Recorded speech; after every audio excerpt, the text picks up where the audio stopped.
আমাদের electronic arrangement লিখতে গেলে যে প্রিন্সিপালগুলো আমাদের খুব দরকারি তার মধ্যে একটা অন্যতম দরকারি প্রিন্সিপাল হচ্ছে পাউলিস এক্সক্লুশন প্রিন্সিপাল।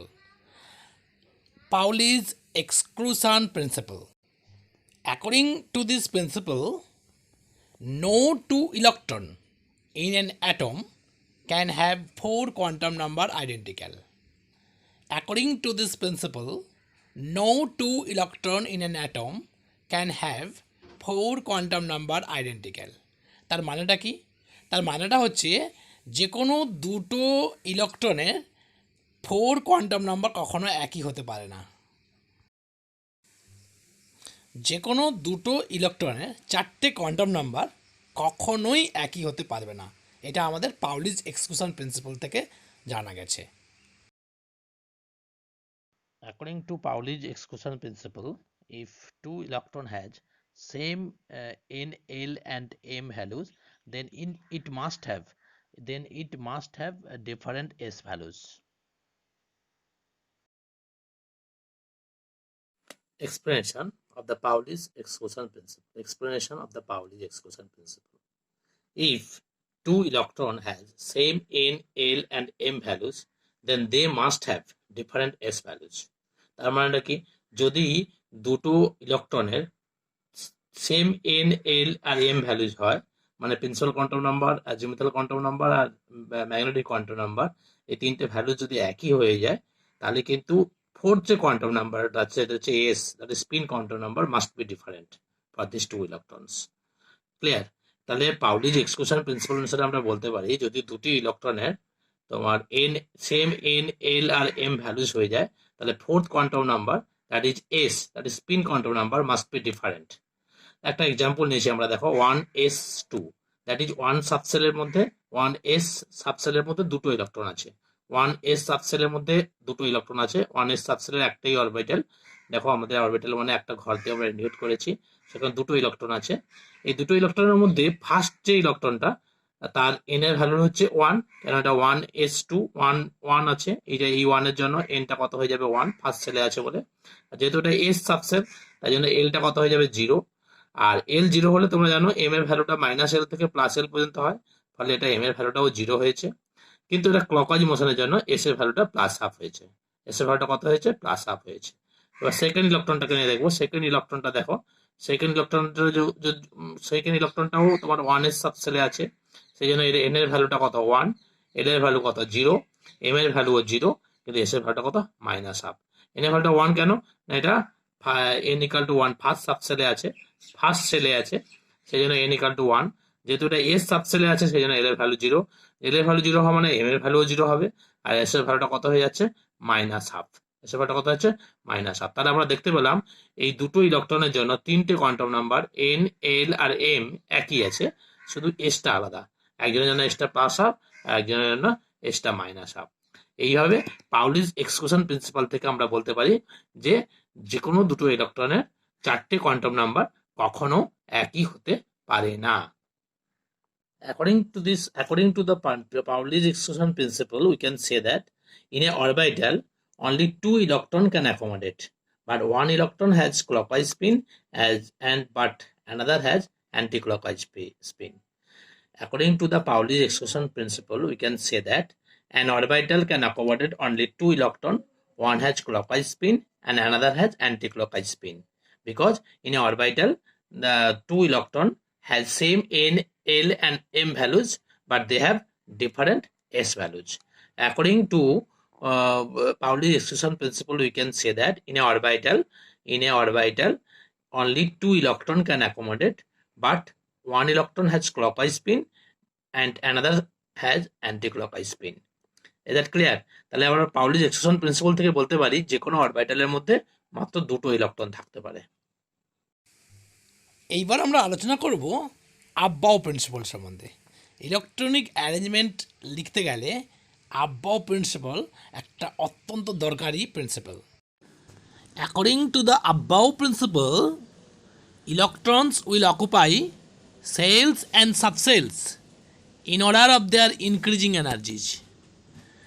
মানে এই প্রিন্সিপাল অনুসারে আমরা বলতে পারি যে electron will occupy shells and subshells in order of their increasing energies. সহজ কথায় বলতে গেলে যে সাবসেলসের এনার্জি কম সেটা আগে ভর্তি হবে, আর যে সাবসেলের এনার্জি বেশি সেটা পরে ভর্তি হবে। তাই আব্বাও প্রিন্সিপালকে একটু অন্যভাবে বললে হয়, lower most energy level would be filled up first before going to the next higher energy level. তার মানে যে এনার্জি লেভেলের এনার্জি যত কম সেটা আগে ভর্তি হবে, আর যে এনার্জি লেভেলের এনার্জি বেশি সেটা পরে ভর্তি হবে। In another way, if above principle can be stated as lowermost energy level is filled up first before going to the next higher level.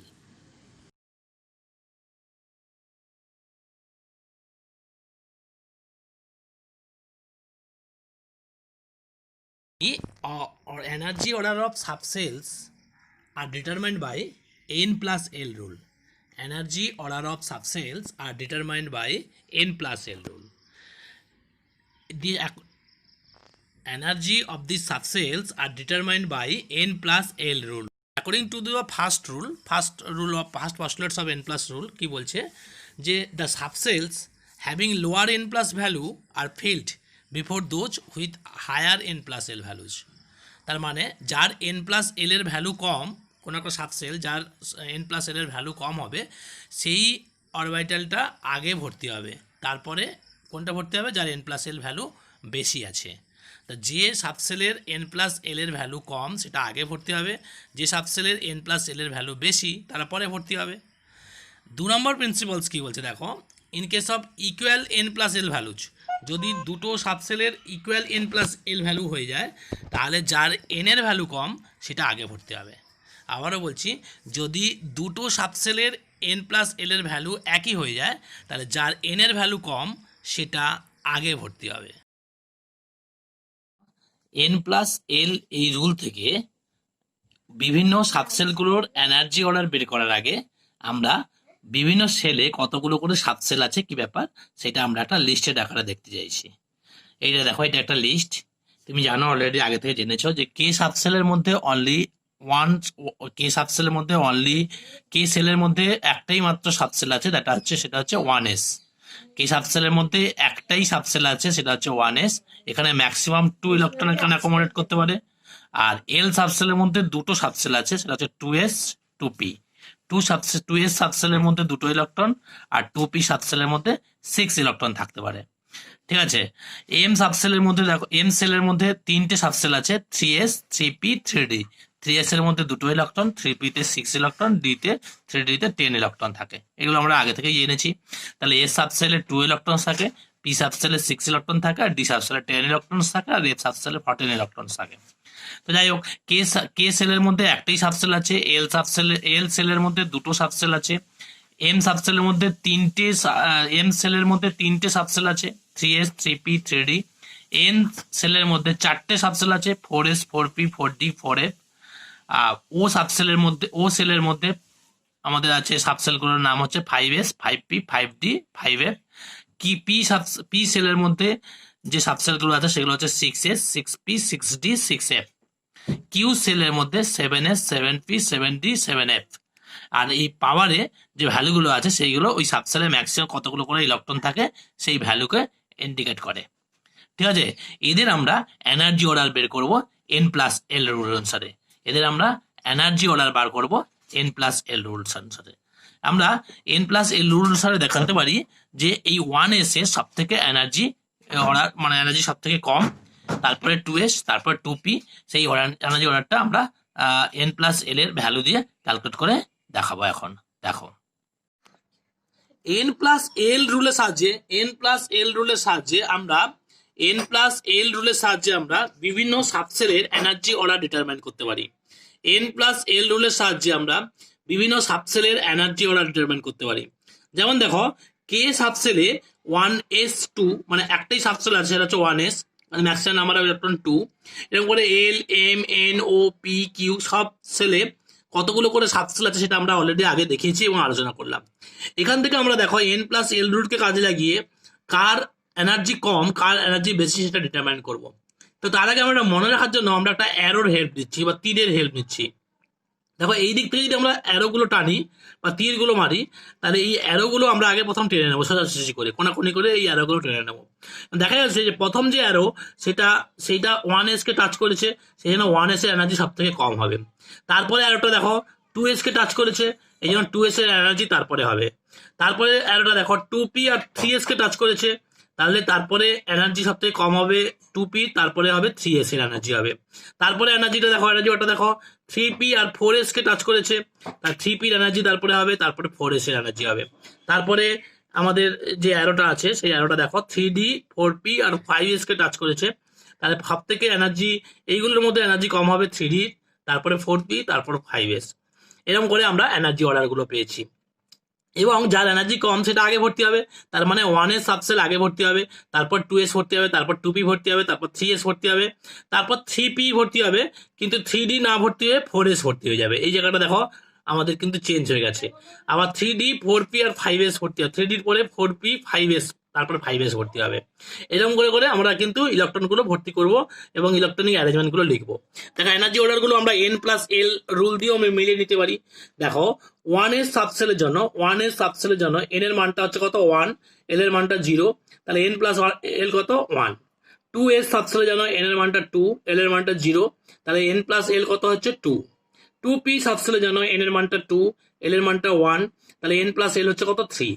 3s সাবসেলের জন্য n এর মানটা 3, l এর মানটা 0, তো টোটাল 3 প্লাস 0 কত হচ্ছে 3। তা দুজনেরই 3, কিন্তু দুজনে যখন 3 হবে তখন যার n এর মানটা কম সেটা আগে ভর্তি হবে। যেহেতু 2p-র ক্ষেত্রে n এর মানটা কম, সেই জন্য 2p-টা এনার্জি কম হয়েছে এবং 2p আগে ভর্তি হবে। এবার যখন দেখো 3p-র ক্ষেত্রে n এর মানটা 3, l এর মানটা 1, তা 3 প্লাস 1 মিলে হচ্ছে কত 4। 4s সাবসেলের ক্ষেত্রে দেখো n এর মানটা 4, l এর মানটা 0, তার 4 প্লাস 0 মিলে 4 হয়েছে। এখানে দেখো দুটোই 4, 3p আর 4s দুজনেরই 4, কিন্তু যেহেতু 3p-র ক্ষেত্রে n এর মানটা কম, তাই জন্য 3p-তে আগে ইলেকট্রন ভর্তি হবে, তারপরে 4s-এ ইলেকট্রন ভর্তি হবে। এবং তাহলে আমাদের যদি বলে 3p আর 4s-এর মধ্যে কোনটিতে আগে ইলেকট্রন ভর্তি হবে, তা তোমাকে বলতে হবে 3p-তে আগে ইলেকট্রন ভর্তি হবে। কেন? 3p এবং 4s দুজনেরই n প্লাস l এর মান 4, কিন্তু যেহেতু 3p-তে n এর মানটা কম, তাই 3p আগে ভর্তি হবে। 3p-তে তোমার ইলেকট্রন আগে ভর্তি হবে, তারপর 4s ভর্তি হবে। তারপর দেখো 3d, 4s আর 3d-র মধ্যে কোনটা আগে ভর্তি হবে, এটা যদি আমরা দেখি তাহলে দেখবো 4s এর ক্ষেত্রে n এর মানটা 4 আর l এর মানটা 0, তাহলে n আর l মিলে 0 আর 4 আর 0 মিলে হচ্ছে 4। আর 3d-র ক্ষেত্রে n এর মানটা 3, l এর মানটা 2, 3 আর 2 অ্যাড করলে হচ্ছে 5। তাহলে দেখো 4 আর 5 এর মধ্যে ছোট কোনটা 4, তাহলে হতে 4s এর এনার্জি কম, তাই 4s আগে ভর্তি হবে। আর 3d-র ক্ষেত্রে n প্লাস l এর ভ্যালু বেশি, তাই জন্য 3d-র ক্ষেত্রে ইলেকট্রন পরে ভর্তি হবে।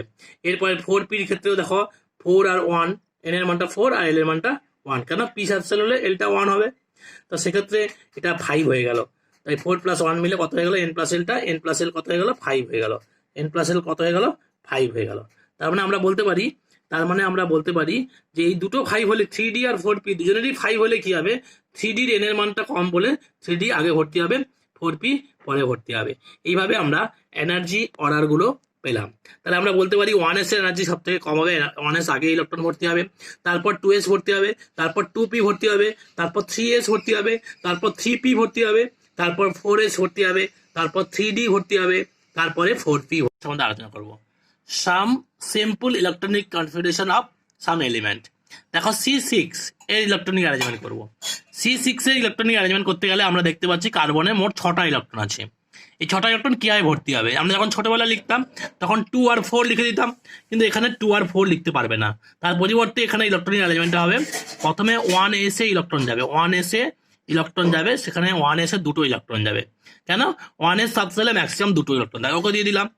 তারপরে আবার n প্লাস এল রুল বলছে যে 2s সাবসেলে এনার্জি কম, তাহলে আব্বাউ নীতি অনুসারে আমরা বলতে পারি 2s সাবসেলে ইলেকট্রন ভর্তি হবে। 2s সাবসেলে ম্যাক্সিমাম দুটো ইলেকট্রন থাকে, তাই 2s2 করে দিলাম। তারপরে দেখো 2p নেব, 2p, তারপরে 2p-র এনার্জি কম, তাই 2p ভর্তি হবে। তো 2p-র মধ্যে 6টা ইলেকট্রন থাকতে পারে, কিন্তু আমার 6টা ইলেকট্রনের মধ্যে 4টে ইলেকট্রন চলে গেছে, আর বাকি আছে কটা, দুটো ইলেকট্রন। তাহলে এটা কত হয়ে যাবে 2p2, তাহলে এটা কত হয়ে যাবে 2p2। তাহলে কার্বনের ইলেকট্রনিক অ্যারেঞ্জমেন্ট দাঁড়ালো 1s2 2s2 2p2। আচ্ছা আবার একটা দেখো, আমরা ও আচ্ছা O8 এর ইলেকট্রনিক অ্যারেঞ্জমেন্টটা আমরা করে দেখাবো, তাহলে তুমি ব্যাপারটা বুঝতে পারবে। O8 নাও না, O8 এর ইলেকট্রনিক অ্যারেঞ্জমেন্ট করলে কি হবে দেখো, 1s2, তারপরে হবে 2s2, তারপরে হবে 2p4, তারপরে হয়ে যাবে কত 2p4। কেন না 1s এ দুটো ইলেকট্রন থাকে, তারপরে 2s ভর্তি হবে 2, তারপরে 2p তে চারটে মোট হয়ে গেছে, আর 4টে বাকি, এই জন্য 4 হয়ে যাবে 2p4। এটা হচ্ছে কি সোডিয়াম 11 এর ইলেকট্রনিক অ্যারেঞ্জমেন্ট করবো। দেখো সোডিয়ামের কতগুলো ইলেকট্রন আছে, মোট 11টা ইলেকট্রন আছে। কটা ইলেকট্রন আছে, 11টা ইলেকট্রন আছে। সেই 11টা ইলেকট্রনের ইলেকট্রনিক অ্যারেঞ্জমেন্ট করতে গেলে প্রথমে তাহলে আমি দেখতে পেয়েছি এনার্জি যে অর্ডারটা, সেটা তুমি দেখেছো যে 1s এর এনার্জি সব থেকে কম, তারপরে 2s, তারপর 2p, তারপর 3s, তারপর 3p, তারপর 4s, তারপর 3d, তারপরে 4p।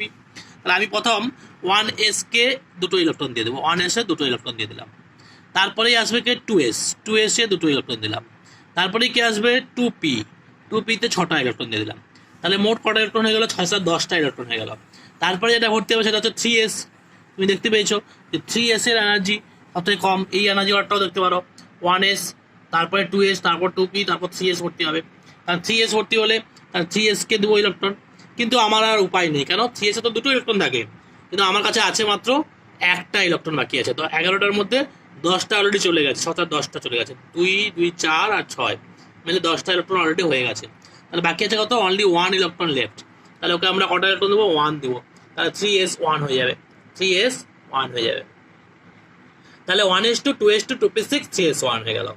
এবার K19 পটাশিয়াম 19 ইলেকট্রন অ্যারেঞ্জমেন্ট করবো। পটাশিয়ামের মধ্যে 19টা ইলেকট্রন আছে।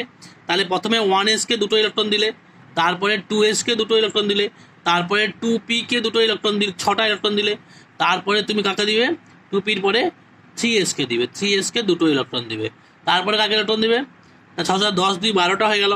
12টা হয়ে যাওয়ার পর বাকি আছে কত, আবার 3p। দেখো 3s এর পর যেটা ভর্তি হয় সেটা হচ্ছে কত, 3p ভর্তি হবে, তারপরে 4s ভর্তি হবে। আর 3p কে দেবো 6টা ইলেকট্রন, 3p কে দাও, 3p দিল 6টা ইলেকট্রন, তারপরে ভর্তি হবে 4s। দেখো এখান পর্যন্ত কত হয়েছে, 6 10 আর 18, 6 10 2 18, 18টা ইলেকট্রন হয়ে গেছে অলরেডি। 2 2 4 6 10 12 আর 6 মিলে 18 ইলেকট্রন হয়ে গেছে, কিন্তু আমার আছে 19 ইলেকট্রন, আর অলরেডি একটা ইলেকট্রন বাকি আছে। এই জন্য আমি এসে দুটো থাকলেও আমি মাত্র ওকে একটা ইলেকট্রন দেবো। এই কমপ্লিট হয়ে গেল। এবার আসবো আমরা Fe ইলেকট্রনিক অ্যারেঞ্জমেন্ট করবো, Fe26। Fe26 এর যদি ইলেকট্রনিক অ্যারেঞ্জমেন্ট করো, Feতে কত, প্রথমে যেটা ভর্তি হবে, প্রথমে 1s ভর্তি হবে, তুমি অলরেডি জেনে গেছো। তারপরে 2s ভর্তি হবে, 2s2, তারপরে 2p6 ভর্তি হবে, তারপরে 3s2 ভর্তি হবে, তারপর 3p6 ভর্তি হবে, তারপরে 4s2। কেন, এসে 1s2 ভর্তি হলো, তারপর 2s2, তারপর 2p6, তারপর 3s2, 3p6, 4s2, তারপরে ভর্তি হবে 3d। তারপরে কি ভর্তি হবে, 3d। 3p পরে কিন্তু 3d ভর্তি হবে না, 3d পরে ভর্তি হবে, আগে 4s ভর্তি হবে। 4s ভর্তি হওয়ার পর তোমার চলে আসলো কাকে, 3d কে তুমি ইলেকট্রন দিবে। 3d করা যাবে, অলরেডি দেখো এখান পর্যন্ত 10 12 18 20টা ইলেকট্রন হয়ে গেছে, কিন্তু আমার আছে কত, 26টা ইলেকট্রন, আর বাকি হচ্ছে 6টা। আর 3dতে ম্যাক্সিমাম 10 ইলেকট্রন থাকতে পারে, 10-এর মধ্যে মাত্র 6 ইলেকট্রন এখানে আমি দেবো। কটা দেবো, 6। তাহলে হয়ে যাবে কত, 3d 6। কিন্তু একে আমাকে সাজিয়ে নিতে হবে, সাজিয়ে নিলে হয়ে যাবে 1s2 2s2 2p6 3s2 3p6 3d10 4s2। এইভাবে সাজিয়ে দিতে হবে। কেন কীরকম সাজাবো না, মানে ফার্স্ট সেল, এটা হচ্ছে সেকেন্ড সেল, এটা হচ্ছে তোমার third sell, 3s 3p 3d মিলে, আর এটা হচ্ছে ফোর্থ সেল। এইভাবে আমরা ইলেকট্রনিক অ্যারেঞ্জমেন্ট করতে পারবো। এইভাবে আমরা ইলেকট্রনিক অ্যারেঞ্জমেন্ট করতে ইলেকট্রনিক অ্যারেঞ্জমেন্ট লিখতে গেলে আমাদের আরেকটা রুলের ব্যাপারে খুব ভালো করে জানতে হবে, সেটা হচ্ছে হুন্ডস রুল। হুন্ডস রুল হচ্ছে একটা one of the most important rule for writing electronic configuration. According to this rule, electron will enter into the degenerate orbitals in such a way as to contain maximum unpaired electron with parallel spin. Again I repeat, according to Hund's rule, electron will enter into the degenerate orbitals in such a way as to contain maximum unpaired electron with parallel spin. তাহলে আমরা হোনস rule থেকে বলতে পারি যে সমস্ত degenerate orbitals আছে সেই অরবিটালগুলো আগে একটা করে ইলেকট্রন দিয়ে ভর্তি হবে, তারপরে যদি অতিরিক্ত ইলেকট্রন থাকে তাহলে অরবিটালগুলো পেয়ারিং আপ হবে, অরবিটালগুলোতে ইলেকট্রনগুলির পেয়ারিং আপ হবে। যতক্ষণ ডিজেনারেট অরবিটালগুলোর প্রতিটা একটা করে ইলেকট্রন উইথ সেম স্পিন ভর্তি না হচ্ছে ততক্ষণ ওই অরবিটালগুলো পেয়ারিং আপ করতে পারবে না, অরবিটালগুলোতে ইলেকট্রনের পেয়ারিং আপ হবে না।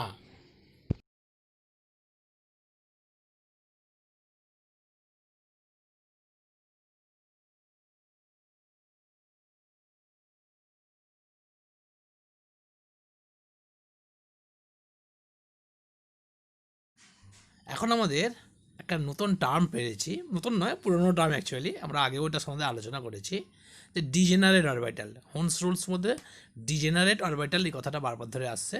তো যাই হোক, এই ডিজেনারেট অরবিটাল বলতে আমরা কী বুঝি? অ্যাকচুয়ালি ডিজেনারেট অরবিটাল বলতে আমরা বুঝি সেই সমস্ত অ্যাটমিক অরবিটালকে যাদের same principal quantum number and azimuthal quantum number, that is the orbitals having same n and l values. That is, the orbitals having same n and l values are called degenerate orbitals.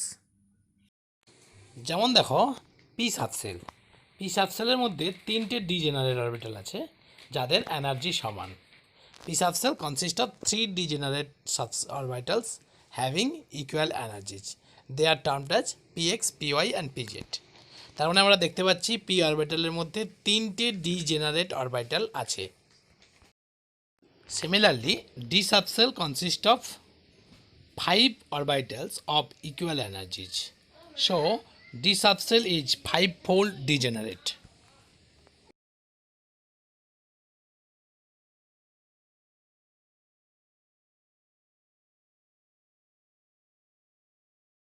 আমাদের এখানে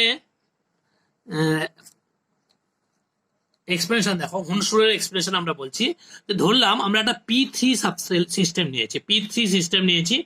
এই P3 সিস্টেমটা মধ্যে তার মানে আমরা বুঝতে পারছি যে পি সাবসেলে তিনটে ইলেকট্রন আছে, পি সাবসেলে তিনটে ইলেকট্রন আছে। তোমরা নিশ্চয়ই জানো পি সাবসেলে ম্যাক্সিমাম 6 ইলেকট্রন থাকে, আর পি সাবসেলের মধ্যে তিনটে ডিজেনারেট অরবিটাল আছে, তুমি জানো। তো সেরকম তিনটে ডিজেনারেট অরবিটালের মধ্যে আমরা একটা P3 সিস্টেম নিয়েছি যেখানে পি সাবসেলের মধ্যে তিনটে ইলেকট্রন আছে। কিন্তু পি সাবসেলে তো মোট তিনটে অরবিটাল থাকতে পারে, px, py আর pz। এবার তিনটে অরবিটালে এই তিনটে ইলেকট্রন কিভাবে থাকবে? দেখো, প্রথম অরবিটালে দুটো ইলেকট্রন আর নেক্সট অরবিটালে একটা ইলেকট্রন থাকতে পারে, এইভাবে অ্যারেঞ্জমেন্টটা হতে পারে। আবার দেখো, এইভাবে তিনটে অরবিটালে তিনটে ইলেকট্রন থাকতে পারে কিন্তু দুটো সেম স্পিনে আছে আর একটা অপোজিট স্পিনে আছে, এটাও এরকম হতে পারতো। অথবা তিনটে অরবিটালে তিনটে ইলেকট্রন থাকবে এবং তিনটে সেম স্পিনে থাকতে পারে। হোনস রুল বলছে যে এই সিস্টেমটাই ঠিক, এইটাই একমাত্র ঠিক, আর বাকিগুলো সবগুলো কিন্তু রং, এগুলো কিন্তু ভুল হয়েছে। যে কখনোই অ্যাকর্ডিং টু হোনস রুল আমরা বলতে পারি যে electron will occupy the degenerate orbitals with parallel spin.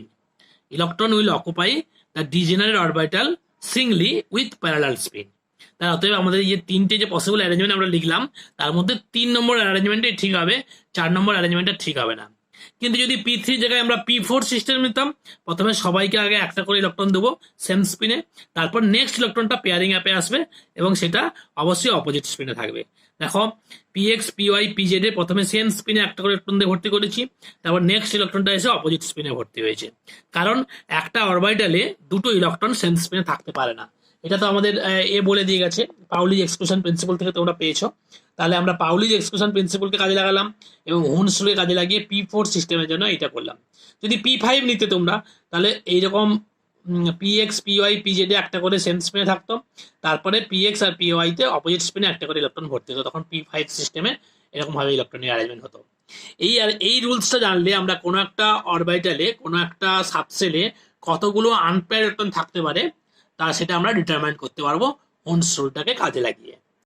কিভাবে আমরা হোনস রুলের অ্যাপ্লিকেশনসকে, হোনস রুলের কাজে লাগিয়ে কোনো একটা ইলেকট্রনিক অ্যারেঞ্জমেন্টের মধ্যে কি করে আমরা আনপেয়ার ইলেকট্রন নাম্বার ক্যালকুলেট করতে পারি সেটা আমরা দেখাবো। দেখো, আমি তোমাকে একটা অ্যাটম দিয়েছি ভি ভ্যানাডিয়াম, তার অ্যাটমিক নাম্বার হচ্ছে 23 এই ইলেকট্রনিক অ্যারেঞ্জমেন্ট করে আমরা দেখব, আর ইলেকট্রনিক অ্যারেঞ্জমেন্ট করে দেখে এর মধ্যে আনপেয়ার ইলেকট্রন নাম্বার বের করব। দেখো, এর তো প্রথম সাবসেল যেটা ভর্তি হবে সেটা হচ্ছে 1s2, তারপরে কোন সাবসেল ভর্তি হবে, তারপরে যেটা ভর্তি হবে সেটা হচ্ছে 2s2, তারপরে যেটা ভর্তি হবে সেটা হচ্ছে 2p6, তারপরে যেটা ভর্তি হবে সেটা হচ্ছে 3s2, তারপরে যেটা ভর্তি হবে সেটা হচ্ছে 3p6, তারপরে 4s2, তারপরে 3d3।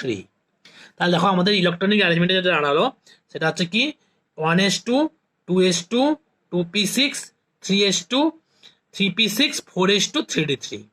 কিন্তু আমরা যদি একে অ্যারেঞ্জ করি, মানে সাজিয়ে নিই ইলেকট্রনিক অ্যারেঞ্জমেন্টটাকে, সাজিয়ে নিলে কি হবে ব্যাপারটা, সাজিয়ে নিলে হবে দেখো 1s2, 2s2, 2p6, 3s2, 3p6, 3d3, 4s2, 3d3 আর 4s2।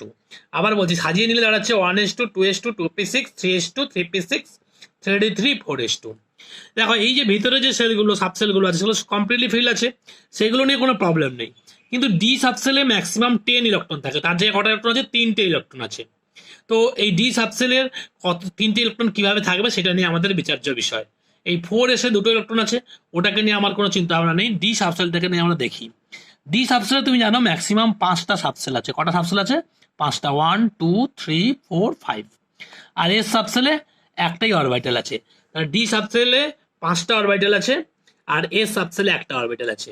কিন্তু 3D-তে কটা ইলেকট্রন আছে? মোট 3টে ইলেকট্রন আছে।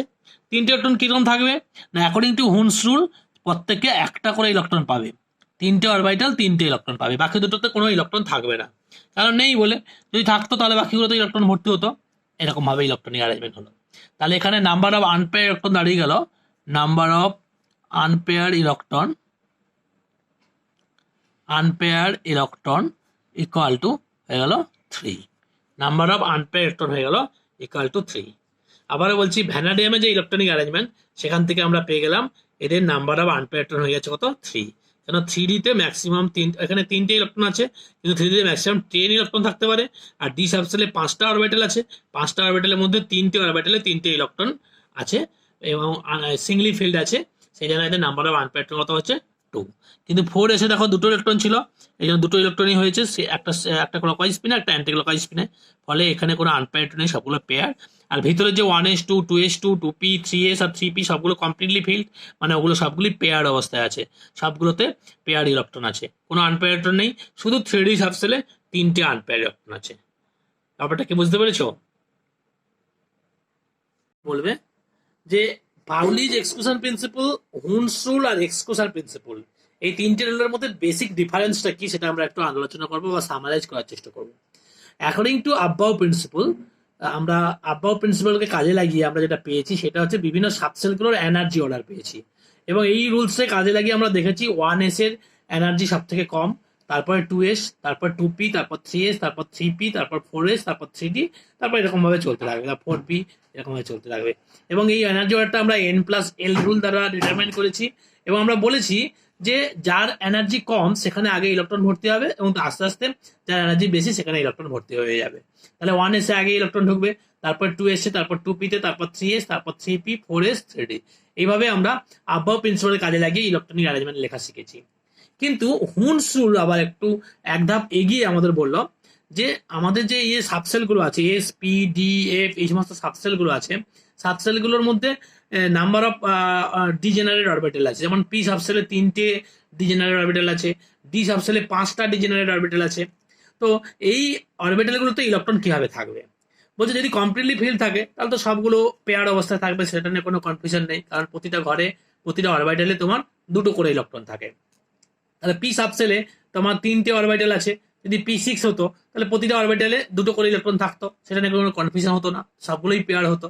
কিন্তু হুনস বলছে যদি ইনকমপ্লিট ফিল্ড থাকে এই সমস্ত অরবিটালগুলো পি, ডি বা এফ বা এস, তাহলে ওরা ইলেকট্রনগুলো কিভাবে ফিল্ড আপ হবে? হুনস বলছে যে ডিজেনারেট অরবিটালগুলো আগে সিঙ্গলি ফিল্ড হবে উইথ প্যারালাল স্পিন, দেন যদি এক্সট্রা ইলেকট্রন থাকে তাহলে সেটা পেয়ারিং অবস্থায় আসবে। যেমন p4 সিস্টেম নিয়েছি আমরা, p4 সিস্টেমে পিতে তুমি জানো তিনটে সাবসেল আছে, px, py আর pz। এবার এই 3টে সাবসেলের মধ্যে 3টে ইলেকট্রন প্রথমে সিঙ্গলি অকুপাই হলো, ফোর্থ যে ইলেকট্রনটা সেটা ফার্স্ট সাবসেলে, ফার্স্ট যে অরবিটাল আছে সেখানে এসে পেয়ারিং আপ করলো উইথ অপোজিট স্পিন। আর তারপর আবার একটা এক্সাম্পল দিয়েছি, দেখো D5 এর মধ্যে আমি জানি ডি সাবসেলে 5টা অরবিটাল আছে, তো সেই 5টা অরবিটালকে আমরা 5টা ঘর দিয়ে ইনজেক্ট করেছি। এবার 5টা ইলেকট্রন কিভাবে থাকবে না 5 ইলেকট্রন প্রতিটা ঘরে একটা করে ইলেকট্রন দ্বারা ফিল আপ হবে উইথ সেম স্পিনে ইলেকট্রনগুলো ফিল আপ হবে। এইভাবে তুমি D5 সিস্টেম পেয়েছো, তাহলে P4 সিস্টেম পেলে আর D5 সিস্টেম পেলে। এইভাবে তুমি হুন্স রুলটাকে কাজে লাগিয়ে ইলেকট্রনিক অ্যারেঞ্জমেন্ট সম্বন্ধে জানলে। পাউলি এক্সক্লুশন প্রিন্সিপাল বলছে ঠিক আছে প্রতিটা অরবিটালে দুটো ইলেকট্রন থাকে। পাউলি এক্সক্লুশন প্রিন্সিপাল থেকে আমরা বলতে পারি প্রতিটা অরবিটালে মানে এই যে একটা ঘরে প্রতিটা অরবিটালে মোট দুটো ইলেকট্রনই থাকবে। প্রতিটা অরবিটালে কটা ইলেকট্রন থাকবে? দুটো। প্রতিটা সিঙ্গেল রুমে দুটো ইলেকট্রন থাকতে পারে। এই দুটো ইলেকট্রনের মধ্যে একটা ক্লকওয়াইজ স্পিনে থাকবে আর অপরটা অ্যান্টি ক্লকওয়াইজ স্পিনে থাকবে। তাহলে আমরা একটু সামারাইজ করে একসাথে বললে হবে, according to Pauli's exclusion principle আমরা এনার্জি অর্ডার ডিটারমাইন করেছি। According to Hund's rule degenerate অরবিটালগুলোতে ইলেকট্রন কিভাবে থাকবে সেটা জানতে পেরেছি। তার মানে ডিজেনারেট অরবিটালগুলো প্রথমে সিঙ্গলি ফিল্ড হবে উইথ প্যারালাল স্পিন, দেন ওরা পেয়ারিং আপ করবে। আর পাউলিজ এক্সক্লুশন প্রিন্সিপাল বলছে প্রতিটা অরবিটালে দুটো ইলেকট্রন থাকতে পারে, একটা ক্লকওয়াইজ স্পিনে থাকবে আর একটা অ্যান্টি ক্লকওয়াইজ স্পিনে থাকবে।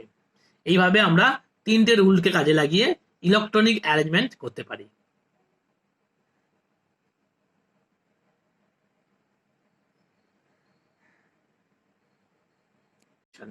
এবার যেটা আমরা আলোচনা করব সেটা হচ্ছে অ্যাবনর্মাল ইলেকট্রনিক কনফিগারেশন। এবার আমরা যেটা আলোচনা করব সেটা হচ্ছে কি abnormal electronic configuration. Abnormal electronic কনফিগারেশনটা দেখো, আমরা কপার 29 এর ইলেকট্রনিক অ্যারেঞ্জমেন্ট লিখতে চাইছি, কপার 29 এর।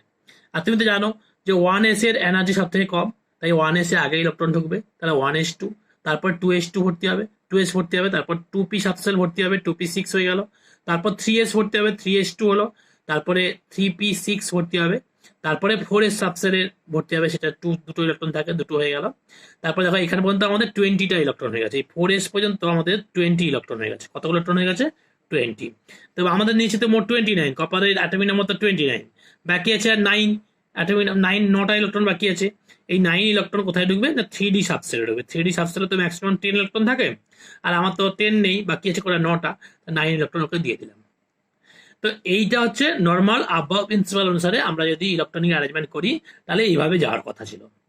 কিন্তু আমাদের একটা অ্যাবনর্মাল ইলেকট্রনিক কনফিগারেশনের ক্ষেত্রে আমরা একটা জিনিস দেখেছি যে হাফ ফিল্ড অ্যান্ড ফুলফিল্ড যে অরবিটাল গুলো আছে, হাফ ফিল্ড আর কমপ্লিটলি ফিল্ড সাবসেলের ক্ষেত্রে স্টেবিলিটিটা অন্যান্য অ্যারেঞ্জমেন্টের থেকে অনেক বেশি হয়। হাফ ফিল্ড আর কমপ্লিটলি ফিল্ড ইলেকট্রনিক সাবসেল আছে এমন ইলেকট্রনিক কনফিগারেশনের স্টেবিলিটি আদার্স অ্যারেঞ্জমেন্ট থেকে বেশি হয়।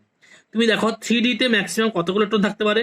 10টা ইলেকট্রন থাকতে পারে, কিন্তু আমরা এখানে কতটা নিয়েছি? 9টা। আর 4s এ কটা ইলেকট্রন থাকতে পারে? ম্যাক্সিমাম দুটোই আছে। কিন্তু একটা ইলেকট্রন যদি কোনো কারণে 4s থেকে জাম্প করে D তে যায় তাহলে এটা কত হয়ে যাবে? 4s1 হয়ে যাবে, 3D 10 হবে। তাহলে 4sটা হাফ ফিল হয়ে যাবে আর 3Dটা কমপ্লিটলি ফিল হয়ে যাবে। তাহলে আমাদের ইলেকট্রনিক অ্যারেঞ্জমেন্ট দাঁড়ালো তাহলে 1s2 2s2 2p6 3s2 3p6 3d10 4s1 3d10 4s1। তার মানে ডি সাবসেলটা কমপ্লিটলি ফিল হয়ে গেল আর এস সাবসেলটা হাফ ফিল হয়ে গেল। তার মানে আমরা স্টেবল ইলেকট্রনিক অ্যারেঞ্জমেন্ট পেয়ে গেলাম। কপারের স্টেবল ইলেকট্রনিক অ্যারেঞ্জমেন্ট পাওয়ার জন্য 4s থেকে একটা ইলেকট্রন জাম্প করে বা মাইগ্রেট করে কোথায় যাবে? ডি তে যাবে, 3D তে যাবে। 3D তে চলে গেলে এটা 3d10 হবে আর এটা 4s1 হয়ে যাবে। এবং 4s1 এর তোমার হচ্ছে যেটা হাফ ফিল হয়ে গেল 4s1 হওয়ার জন্য, আর 3d10 যেহেতু ওটা ফুল ফিল হয়ে গেল ফলে এটা এক্সট্রা স্টেবিলিটি গেইন করলো। আর আমরা জানি হাফ ফিল বা ফুলফিল্ড যে সমস্ত সাবসেল আছে তাদের স্টেবিলিটি অন্যান্য ইলেকট্রনিক অ্যারেঞ্জমেন্টের থেকে অনেক বেশি হয়।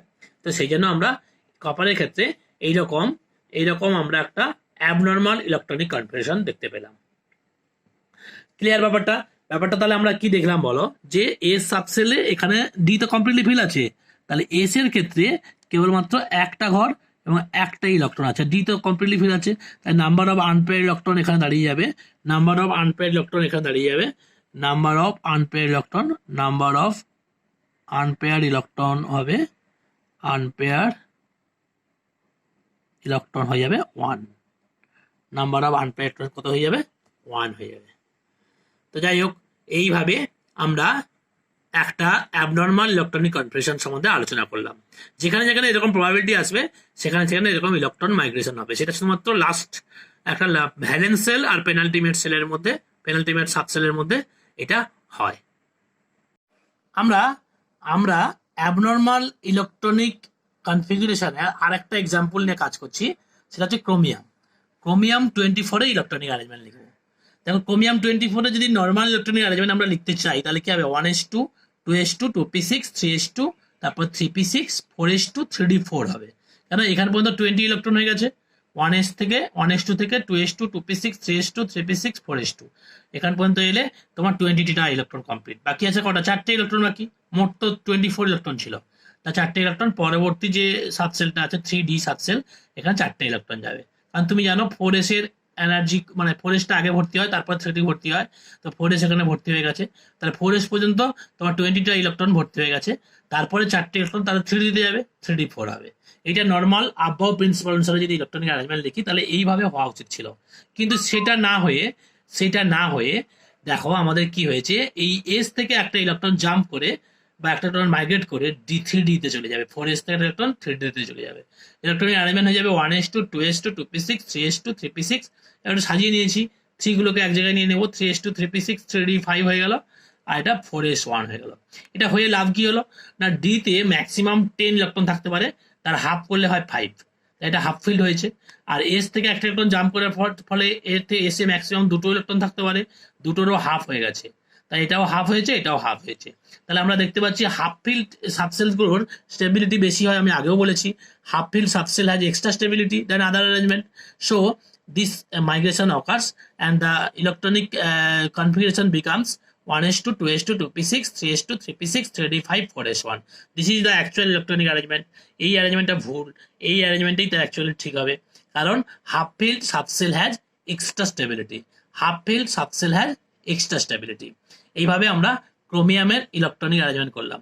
এবং ডি তে তুমি জানো 5টা অরবিটাল থাকে 3d সাবসেলে, তা 5টা অরবিটাল আছে, কিন্তু এখানে 5টা ইলেকট্রন আছে। 5টা ইলেকট্রন কিভাবে থাকবে, অ্যাকর্ডিং টু হোনস রুল সবাই একটা করে ইলেকট্রন, সবাই ঘরে একটা করে ইলেকট্রন থাকবে, তো প্রতিটা অরবিটালকে আমরা একটা করে ইলেকট্রন দিয়েছি উইথ সেম স্পিন, ফলে আর এখানে এসে একটা ইলেকট্রন আছে, ফলে এটাও আনপেয়ার অবস্থায় আছে, ফলে number of unpair electron becomes 6, number of unpair electron becomes 6 1 2 3 4 5 6। তাহলে আমরা এখানে নাম্বার অফ আনপেয়ার ইলেকট্রন কতগুলো পেয়ে যাব, নাম্বার অফ আনপেয়ার ইলেকট্রন কতগুলো পেয়ে যাব, এখানে নাম্বার অফ আনপেয়ার ইলেকট্রন কি হয়ে যাবে, number of unpair electron equal to হয়ে যাবে 6। নাম্বার অফ আনপেয়ার ইলেকট্রন কতগুলো হয়ে গেল, ওখানে 6 হয়ে গেল।